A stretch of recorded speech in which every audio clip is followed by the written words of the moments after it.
I welcome you to the Word of God of the 30th Sunday in Year B.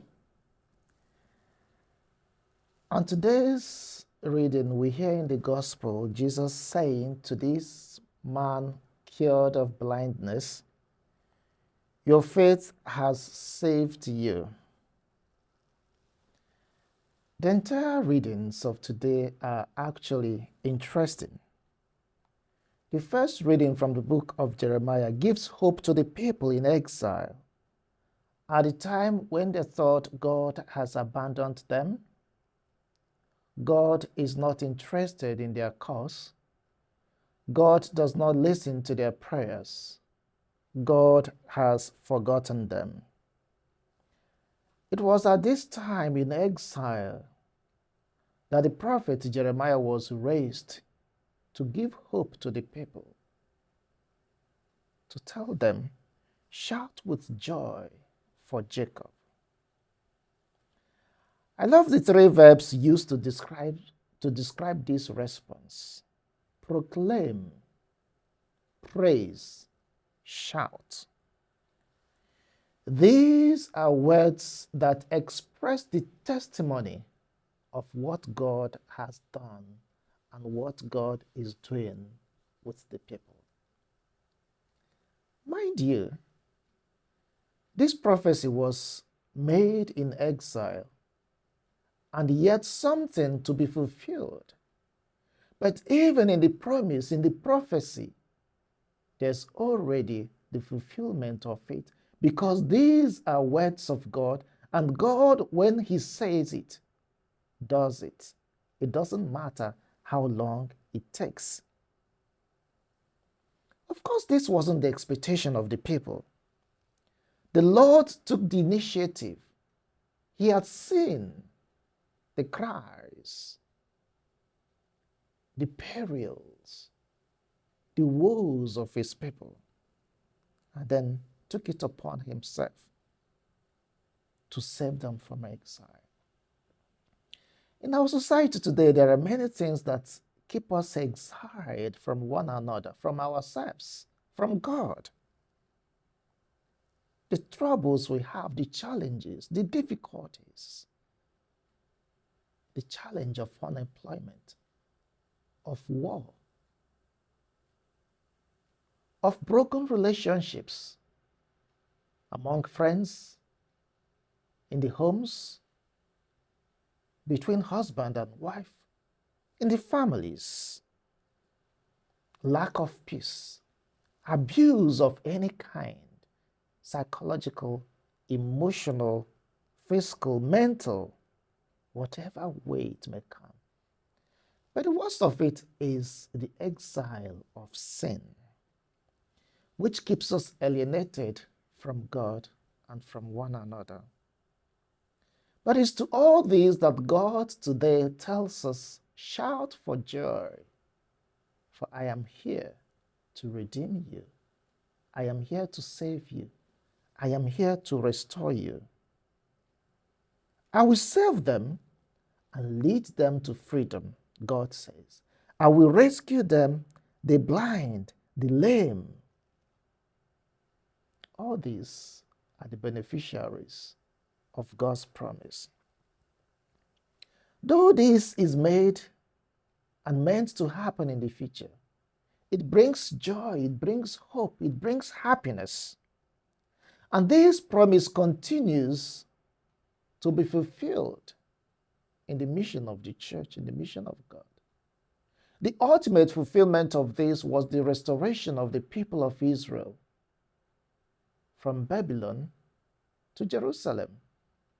But it hasn't stopped. Jesus came and continued to do this, as we see in the gospel today, the healing of this man that was blind, Bartimaeus. Jesus was on his way from Jericho to Jerusalem for Passover. And this is the final journey of Jesus before his crucifixion, before his death. The Feast of Passover is one of those feasts that demanded from the Jews the pilgrimage to Jerusalem. Every Jew that has attained the age of 12 and above, the healthy ones, are meant to go to Jerusalem for this feast. And this is also the time that many rabbis from Jericho go to Jerusalem to serve, to help. And those that are unable to attend this feast would come out in the streets, bidding farewell to those going. It is also when the rabbis teach their students, their followers, and the streets are always rowdy. This is the context in which this man, Bartimaeus, came. He was a beggar. He came to beg from these people going on pilgrimage. Because as many people do even today, those going on pilgrimage become extremely generous. He wasn't expecting what he met. He came to ask alms from the people and to bid them well, probably to request that they should pray for him. But this noise is different from the common noise, the normal noise of those going on pilgrimage. And he had to inquire what it was. And he was told, Jesus is passing. And he started shouting, Jesus, Son of David, have mercy on me. Very profound. And this prayer of Bartimaeus, we can make our mantra on daily basis, always invoking the mercies of Jesus. But in this also, we see one who has faith, who has believed that Jesus is the Messiah, leading him, calling him by that lineage of David, son of David, a messianic prophecy. Probably Bartimaeus would have read the first reading of today, or would have heard it read to him. And this is his opportune moment that he wouldn't let go. Jesus, Son of David, have mercy on me. Though he lacked sight, physical sight, he had the sight of faith. He believed that Jesus can heal, restore, and bring him to the fullness of health. And even when the people tried to stop him, and I think human nature hasn't changed much, most times when we are privileged, we try to shun those that are underprivileged. We try to stop them. We try to quench this source of their hope. We try to stop them from rejoicing, that source of joy, that light at the end of the tunnel. We try to stop it. But this was what the people did. Shut up. They shouted at him. But the more they tried to stop him, the louder he shouted, Son of David, have mercy on me. And this is encouraging. Persistence in prayer. Persistence in attaining, working towards our goals. Even when there are obstacles, those obstacles should work as a motivation to us. Because probably that is even when our miracle is close at hand. Son of David, have mercy on us. We continue to respond, to express that faith. And I think this is the first miracle that Jesus was able to hear his voice. He was able to hear this man shouting. And the shouting is different from the shouting of every other person here. And Jesus stopped. And today, Jesus is stopping at your door, at your place of need, to ask you, what do you want? So Jesus requested, bring him, call him. The same people that were shouting at him, trying to silence him, were the same people that would say, oh, rush, come, he's calling you. How we can flip and want to identify both with him and Jesus. And again, Bartimaeus, in this act of throwing off his cloak, the source of warmth, the source of safety, he's also challenging us. What are those attachments? Those things that keep you from reaching your goal, that keep you from attaining that goal, that keep you from reaching to Jesus Christ. It could be an ego. It could be wealth, property, material things. It could even be honor, prestige, safety. But this is what Bartimaeus is challenging us today. He left it immediately. He was detached. The simplicity of heart, the detachment that is necessary for us to be able to receive and accept the blessings of God.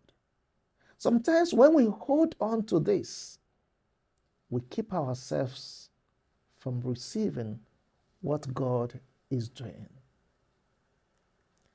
St. Paul, I love St. Paul so much. In the letter to the Philippians, he said, I leave behind the things in the past. And those things can be the successes of the past, the challenges of the past, the failures of the past. I leave behind everything in the past, and I look forward to the goal, and that goal is union with Jesus Christ. That goal is Jesus Christ, and nothing should keep us. Sometimes we even hold on to our hurts. We hold on to our disadvantages, that we fail to see what God is doing new. Oh, this has always been me. I cannot change. I cannot improve. I don't have sight. I don't have faith. I'm not learned. I'm not this. I'm not that. This is me. Yet God is transforming us anew. God is telling us to rejoice. Jesus is touching us, calling us. And when he calls, he takes the initiative, remember? And he's asking, what do you want me to do for you? What do you want?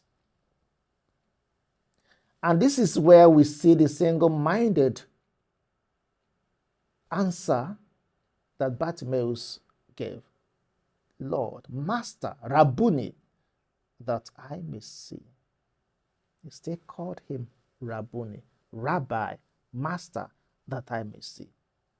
All in one, all encompassing, from son of David to Rabbi, Rabboni, Master, that I may see. That I may see the goodness of God, that I may see again, implying he wasn't born blind from birth. He wasn't blind from birth. That I may see the goodness of God, that I may see the salvation that you have prepared for the people.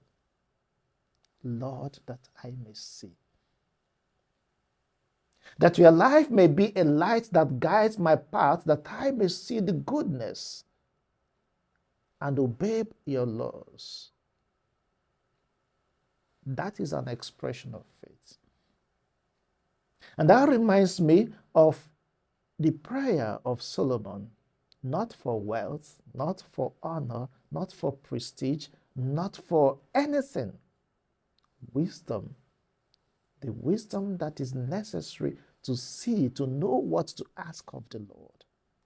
This man had it. The faith, believing that God can do this. And that is also the faith that brings trust. And Jesus pitched the healing on the expression of faith of this man. Your faith has saved you. Your faith has healed you. Your faith has restored you. Sometimes the faith may seem illogical. The Catechism of the Catholic Church tells us that faith is a supernatural gift from God, which enables us to believe without doubt what God has revealed. Bartimaeus already had this faith and was expressed in this encounter with Jesus Christ. Son of David, Rabboni, that I may see. Jesus told him, your faith has saved you. After his resurrection, Jesus told Thomas, blessed are those who have not seen and believe. Bartimaeus is one of them. He didn't see Jesus yet. He believed that Jesus can heal him, that Jesus can restore him. And he's also challenging us today to believe in God. That belief is what led to the trust that made him to leave behind his cloak, to throw it off. And when Jesus healed him, he believed that. And what happened? He followed. He expressed his gratitude by following Jesus. And this becomes again the place of the disciple to follow from behind, learning the footsteps of the master, hearing from the master, discerning the purpose of the master, what the master has for him, and then proclaiming, as the first reading tells us, shouting, praising God with gratitude. Incidentally, many of us have different places we go to when God has done his wonderful works. Some go to the church or other places of worship to thank God, to give testimony, while others may go to the pub to celebrate with their friends. This man followed Jesus. And again followed him to Jerusalem. Mind you, blindness was one of the worst diseases among the ancient Israel. Because one that is blind is cut off from the responsibility he can do for his family. And even his responsibilities in the synagogue, in the places of worship. He wouldn't be able to attend. And the healing, restoring the person, is like bringing life back to the person. And this man expressed that faith. Instantly, all the people cured of blindness in the New Testament were actually men, to show the predicament of their situation. And those that Jesus told, your faith has healed you. How many of them? Incidentally, again, many of them are not even Jews. The Syrophoenician woman, the centurion, whom Jesus said, I have never seen faith like this in Israel. We have the paralytic whose friends lowered down from the roof. We have this man that Jesus tells, your faith has saved you. The Samaritan leper, the only one of the 10, the only one that came out of the 10 lepers that Jesus healed. And this shows us that faith is a fundamental reality in our lives of following Christ, the foundation of it all. And this is what we are called to do, to respond to that faith that God has given us, to acknowledge Jesus in our lives, to trust him, to detach from the things that keep us away from following him, to always make effort to testify to the goodness of God.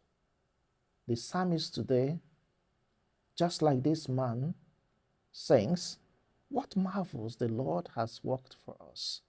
Indeed, we are glad. God has given us a lot and has blessed us with many things, especially in his Son, the Messiah, the one that has come to save us. How do we acknowledge this? How do we respond to this? Ask yourself this fundamental question. How do I acknowledge the goodness of God in my life? This blind beggar, Bartimaeus, gives us many things to ponder and challenge ourselves with. His faith, his trust, his detachment, his attitude of praise, and then accepting, becoming a follower of Christ. Let us learn from him and make him known, praising him for all the blessings that we have received